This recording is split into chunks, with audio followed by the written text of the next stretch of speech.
Hello students, कैसे हैं आप सभी लोग। मैं हूं Pooja Singh and welcome back to my channel accounting master class. तो इस टाइम हम डिस्कस कर रहे हैं सीयूईटी का जो अंडर ग्रेजुएट का जो एग्जाम है, उसमें जो जर्नल टेस्ट का जो सेक्शन 3 आता है जर्नल टेस्ट का, उसका हम प्रीवियस ईयर का क्वेश्चन पेपर 2022 का जो क्वेश्चन पेपर है वो इस टाइम हम सॉल्व कर रहे हैं, जिसमें मैं 6 लेक्चर वीडियो ऑलरेडी अपलोड कर चुकी हूं and this is my 7th lecture video.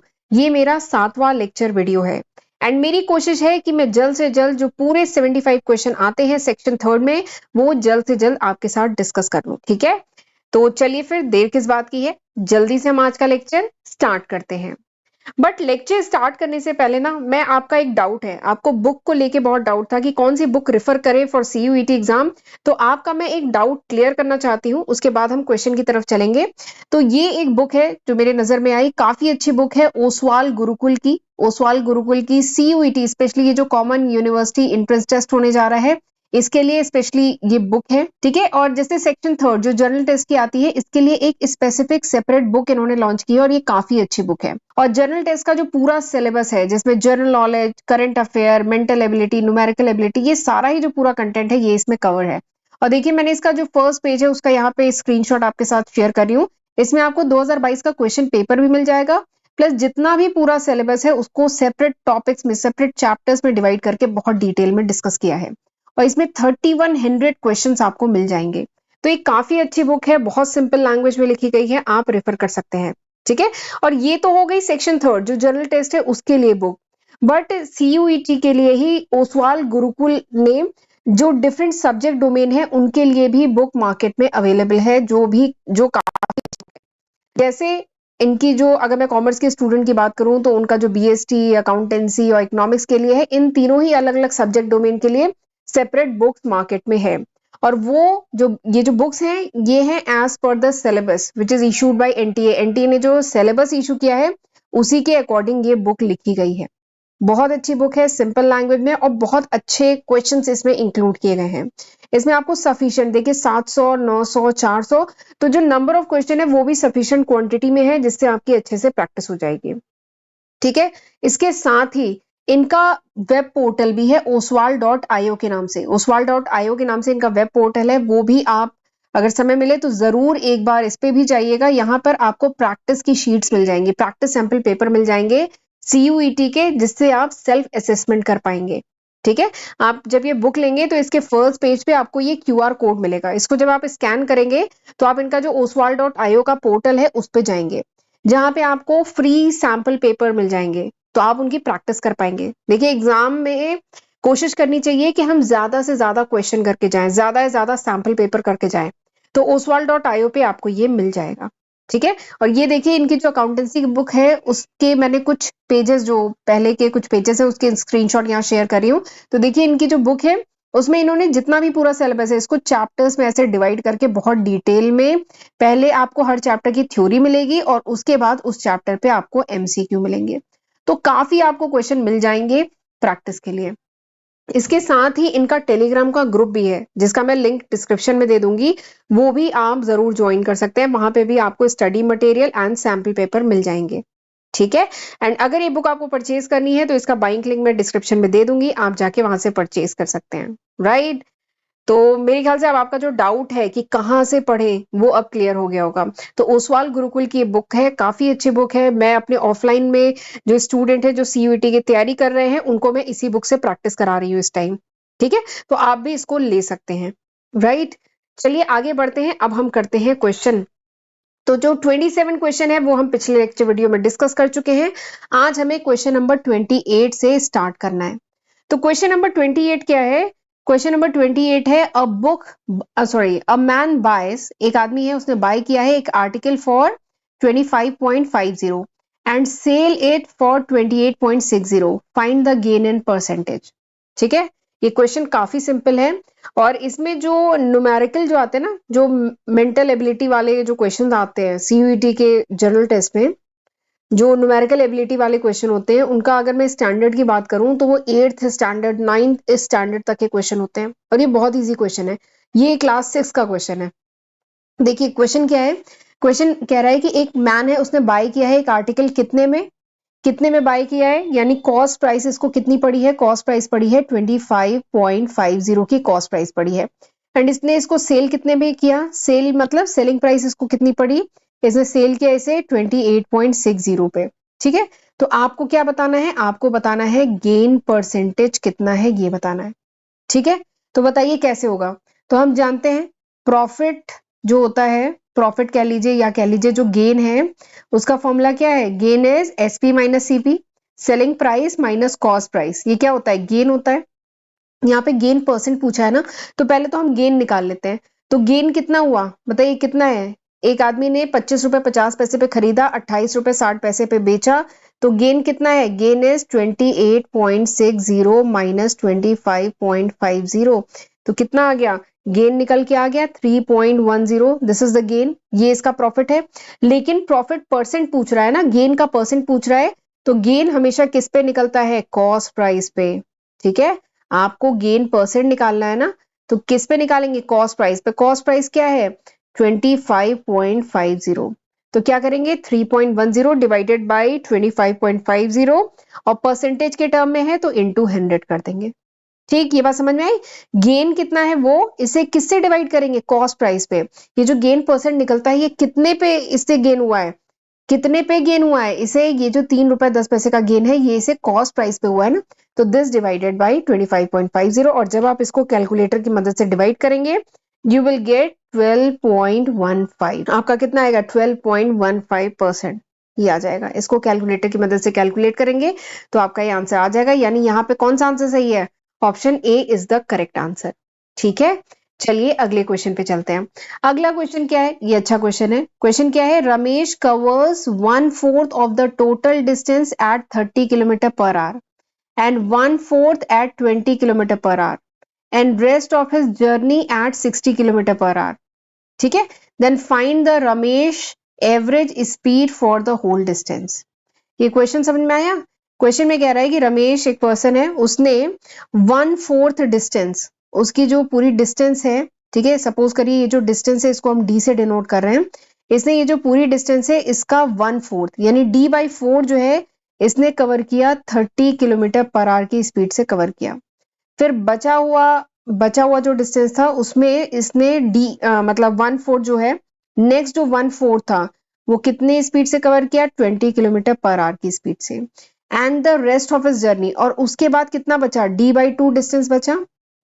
पहला d/4 पूरा अगर d है तो 1/4 यानी d/4 उसने कितने से किया, 30 किलोमीटर पर आवर। अगला d/4 20 किलोमीटर पर आवर, और जो बचा हुआ डिस्टेंस था यानी d/2 जो बचा हुआ डिस्टेंस था वो इसने कितने से कवर किया, 60 किलोमीटर पर आवर की स्पीड से कवर किया। ठीक है, तो आपको बताना है कि एवरेज स्पीड, ये जो मिस्टर रमेश थे इनकी एवरेज स्पीड आपको फाइंड आउट करनी है। ठीक है, दिस इज द क्वेश्चन। तो एवरेज स्पीड का फॉर्मूला क्या है पहले बताइए। तो एवरेज स्पीड का फॉर्मूला है total distance upon total time. Average speed का फॉर्मूला क्या है, total distance upon total time. तो टोटल डिस्टेंस क्या है, टोटल डिस्टेंस है d, टोटल टाइम क्या है, तो टोटल टाइम हमें निकालना पड़ेगा। टोटल टाइम पता करना है तो टोटल टाइम हमें निकालना पड़ेगा। ठीक है, तो टाइम क्या होता है, time equals to distance upon speed होता है ना। टाइम क्या होता है, डिस्टेंस अपॉन स्पीड होता है ना। तो अगर मैं इस सेक्शन की बात करूं, सेक्शन ए से लेके बी तक की बात करूं, तो ए से लेके बी तक में टाइम कितना है, तो टाइम t1 कितना है, टाइम t1 है डिस्टेंस अपॉन स्पीड यानी d/4 अपॉन स्पीड यानी 30। इसका मतलब क्या हुआ, d/120। तो ये हो गया ए से लेके बी तक जो टाइम लग रहा है d/120। फिर बी से लेके सी तक की बात करते हैं।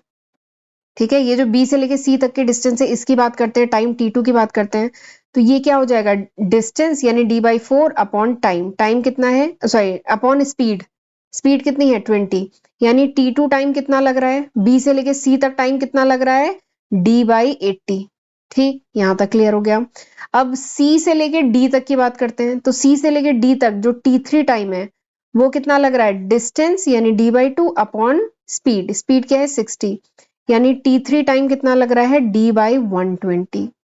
ठीक, तो यानी टाइम निकल गया ये, तो यहाँ पे टोटल टाइम चाहिए ना, तो टोटल टाइम क्या होगा d/120 प्लस t2 कितना है d/80 प्लस t3 कितना है d/120। ठीक, सही है यहाँ तक? ठीक है, तो ये निकल गया। तो अब हम क्या करें, डिनोमिनेटर को एक मिनट जरा सॉल्व कर लें। ये जो डिनोमिनेटर है इसको सॉल्व कर लें। तो इसमें हमें क्या करना पड़ेगा, एलसीएम लेना पड़ेगा। तो जब मैं एलसीएम लूंगी तो इधर आ जाएगा 240, केवल डिनोमिनेटर की बात करें, एलसीएम लूंगी तो आ जाएगा 240, 240 से डिवाइड किया तो आ जाएगा 2d, और इधर 8 3 24, ये आ जाएगा 3d, और ये आ जाएगा, लेना आता है ना, एलसीएम लिया तो डिनोमिनेटर में आ गया 240, फिर 240 को 120 से डिवाइड करेंगे आएगा 2, 2 को फिर d से मल्टीप्लाई करेंगे 2d आ गया, फिर इसको सॉल्व किया, फिर अगेन 240 को इससे डिवाइड किया, ये आ जाएगा 2d यहाँ पे भी। तो ये कितना आ गया, 8d बाई 240, ये आ गया। इसे काट दे थोड़ा सा, ये कितना आ जाएगा, d बाई 30, कितना आ जाएगा, नहीं नहीं नहीं, एक मिनट वेट, 8 नहीं, ये तो 7 आ रहा है, ये कितना आ रहा है, दिस इज 7d बाई 240, ये आ रहा है 7d बाई 240, ये आ रहा है। ठीक है, तो यानी एवरेज स्पीड आ गई आपकी। एवरेज स्पीड क्या है, average speed is total distance है d, और टोटल टाइम कितना है, 7d बाई 240। ठीक, अब d से d कट गया, ठीक है, तो कितना आ गया, 240 डिवाइडेड बाई 7। ठीक, अब 240 को 7 से डिवाइड करिए, 240 को 7 से डिवाइड करेंगे, यू विल गेट 34.28। ठीक है, 240 को 7 से डिवाइड करेंगे, आपका आएगा 34.28। कहाँ है 34.28, यानी option C is the correct answer. इस तरीके से होगा। ये क्वेश्चन अच्छा था, ठीक है, बट ये 6 स्टैंडर्ड तक का ही क्वेश्चन है।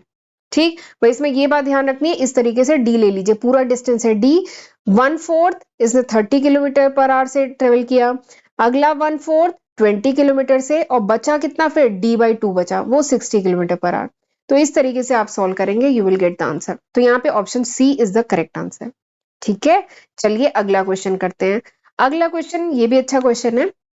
अगला क्वेश्चन क्या है, what will come in the place of question mark. ये जो क्वेश्चन मार्क है उसकी जगह क्या आएगा। ठीक है, तो क्या दिया गया है, D E is to 10 is to H I. ठीक है, फिर ये कह रहा है, ये क्वेश्चन मार्क है, यहाँ पे क्या आएगा। ठीक है, ये पूछा जा रहा है। ठीक, तो कैसे करें, इस क्वेश्चन में पूछा जा रहा है कि क्वेश्चन मार्क की जगह क्या आएगा, आपको बताना है। तो इस टाइप के जो क्वेश्चन होते हैं ना, जहाँ पे अल्फाबेट हो और न्यूमेरिकल नंबर हो, तो ऐसे क्वेश्चन में हमेशा कोशिश करते हैं कि कुछ, मतलब कुछ यहाँ पे कुछ सीक्वेंस बन रहा है, कुछ पैटर्न बन रहा है, बट वो पैटर्न क्या है ये समझने के लिए ना, जरा हम देखते हैं कि डी जो है, वो जो 26 अल्फाबेट की लिस्ट है, ए बी सी डी में डी कौन सी प्लेस पे आता है, बताइए डी कौन सी प्लेस पे आता है। तो देखिए ए बी सी डी, ये 4th प्लेस पे आता है। ई किस प्लेस पे आता है, ये आता है 5th प्लेस पे। ठीक है, ए बी सी डी ई, ये 4th प्लेस पे आता है, ये 5th प्लेस पे आता है, तब यहाँ पे क्या लिखा है 10। तो यानी कुछ ऐसा हो रहा है ना कि 4 + 5, ये दोनों की जो प्लेस है 4 + 5 + 1 कर दिया जा रहा है, तो हमारा अगला नंबर 10 आ जा रहा है। ठीक है, यही मतलब है। देखिए कुछ पैटर्न बन रहा है ना, ये 4th प्लेस पे आता है, ये 5th प्लेस पे आता है, दोनों को सम किया जाएगा, जो भी इनकी प्लेस है इनको सम करिए, और इसमें 1 ऐड किया, तब देखिए 10 आ गया। कुछ यही पैटर्न बन रहा है। तो ऐसे ही देखते हैं एच और आई किस प्लेस पे आते हैं। तो देखिए ए बी सी, देखिए A B C D E F G H and I. तो 1 2 3 4 5 6 7 8वें और 9वें, यानी एच किस प्लेस पे आता है, एच आता है 8th प्लेस पे। आई किस प्लेस पे आता है, ये आता है 9th प्लेस पे। तो यानी 8 + 9 और उसमें 1 ऐड कर दीजिए, तो कितना आएगा, 9 9 18, तो 1 ऐड करेंगे 18 आ जाएगा। तो ये होना चाहिए यहाँ पे 18, क्या होना चाहिए 18। क्यों, और ये हमें पता कैसे चला, क्योंकि हमने यहाँ पे पैटर्न देखा, डी और ई की जो प्लेस है उसमें 1 ऐड करने पे 10 आ रहा है, तो हम क्या करें, इनकी इनकी जो प्लेस है उसमें 1 ऐड कर दें, तो ये नंबर आना चाहिए। तो इनकी प्लेस क्या थी, एच और आई की 8वीं और 9वीं, और उसमें 1 ऐड कर दिया तो 18 आ गया, यानी यहाँ पे आंसर क्या है, option A is the correct answer. ठीक है, तो इस तरीके से आपको ये प्लेस को यूज करके, याद रखिए कोई भी क्वेश्चन हो जिसमें अल्फाबेट भी हो, A B C D alphabet भी हो और नंबर भी हो, तो जनरली वहां पे जो अल्फाबेट है उसकी प्लेस यूज करके पैटर्न फाइंड आउट किया जाता है। ठीक है, वही कॉन्सेप्ट हमने यहाँ पे यूज किया, राइट। चलिए अगले क्वेश्चन पे चलते हैं। अगला क्वेश्चन क्या है कि how many rectangles are there in a figure. ये जो फिगर है इसमें कितने रेक्टेंगल है ये आपको बताने हैं। ठीक, क्वेश्चन क्या है कि इस फिगर में कितने रेक्टेंगल हैं। ठीक, तो एक तरीका तो ये है कि हम काउंटिंग करना शुरू कर लें, ठीक है। एक तरीका ये है कि हम इसको रेक्टेंगल देखना है ना, तो एक रेक्टेंगल तो ये हो गया, ठीक है, एक रेक्टेंगल ये हो गया, ऐसे ही एक रेक्टेंगल ये हो गया, एक रेक्टेंगल ये हो गया, ऐसे ही करते रहे, ठीक है। एग्जाम का टाइम पूरा ओवर हो जाएगा, हमारा आंसर आ नहीं पाएगा। तो एक तरीका तो ये है कि हम काउंट करें। दूसरा तरीका ये है कि इस टाइप की, याद रखिए, जो क्वेश्चन होते हैं इनका एक फॉर्मूला ऑलरेडी डिफाइंड होता है। आपको फॉर्मूला पता होना चाहिए, क्योंकि वरना ये पॉसिबल नहीं है कि आप काउंट करके फाइंड आउट कर लें कि कितने रेक्टेंगल हैं या कितने स्क्वायर हैं। ये फाइंड आउट करना मुश्किल है, ठीक है, एग्जाम में, कॉम्पिटेटिव एग्जाम में, जहां पे एक एक मिनट बहुत इंपॉर्टेंट होता है। तो इसलिए आपको इसका फॉर्मूला पता होना चाहिए। तो याद रखिए, नंबर ऑफ रेक्टेंगल, मैं आपको फॉर्मूला बता रही हूं, number of rectangle in n cross n grid is, यानी कितने नंबर ऑफ रेक्टेंगल हैं n क्रॉस n की ग्रिड में, वो पहले ही डिफाइंड है, उसका एक फॉर्मूला है जो ऑलरेडी डिफाइंड है, दैट इज n+1 का square by 4। This is the formula. कि अगर आपको पता करना है n क्रॉस n की कोई ग्रिड दी गई है, आपको पता करना है नंबर ऑफ रेक्टेंगल, तो इसका फॉर्मूला है n+1 का होल स्क्वायर, ठीक है, divide by 4। This is the formula. तो आप ये फॉर्मूला यूज करके यहाँ पे इसे सॉल्व करेंगे, ठीक है। तो यहाँ पे ग्रिड अगर बात करें n क्रॉस n, यानी यहाँ पे ग्रिड कितने की है, 4 क्रॉस 4 की है ना, 4 ब्लॉक्स हैं, 4 रोज हैं, 4 कॉलम है, तो ग्रिड कितने की है, 4 क्रॉस 4 की। तो करें 4 इंटू 4+1 इसका होल स्क्वायर डिवाइडेड बाई 4, यानी 4 इंटू 5 का होल स्क्वायर डिवाइडेड बाई 4। तो कितना हो जाएगा, 4 4 जा 16 इंटू 25 डिवाइडेड बाई 4, यानी ये कट गया 4, दिस इज 100, ठीक है। तो यानी कितने नंबर ऑफ रेक्टेंगल है इसमें, 100 है। तो यानी कौन सा आंसर सही है, option D is the correct answer, ठीक है। तो इस तरीके से किया जाएगा ये क्वेश्चन, ओके। तो चलिए आज का लेक्चर हम यहीं पे वाइंड अप करते हैं। और अगर मेरे ये लेक्चर आपको यूजफुल लगा हो तो प्लीज इसको लाइक करना मत भूलिएगा, ठीक है। और मेरे चैनल पे एक बार देख सकते हैं, ये वो लिस्ट ऑफ सब्जेक्ट है जो मैं आज की तारीख यानी अप्रैल 2023 तक अपलोड कर चुकी हूँ, राइट। और चैनल को अभी तक नहीं सब्सक्राइब किया है तो जल्दी से सब्सक्राइब कर लीजिएगा एंड नोटिफिकेशन बेल भी प्रेस कर लीजिएगा, तभी आपको मेरे अपकमिंग वीडियोस की नोटिफिकेशन मिल पाएगी, ठीक है। तो चलिए फिर मिलते हैं अगले लेक्चर पे, तब तक अपना ध्यान रखिएगा। God bless you.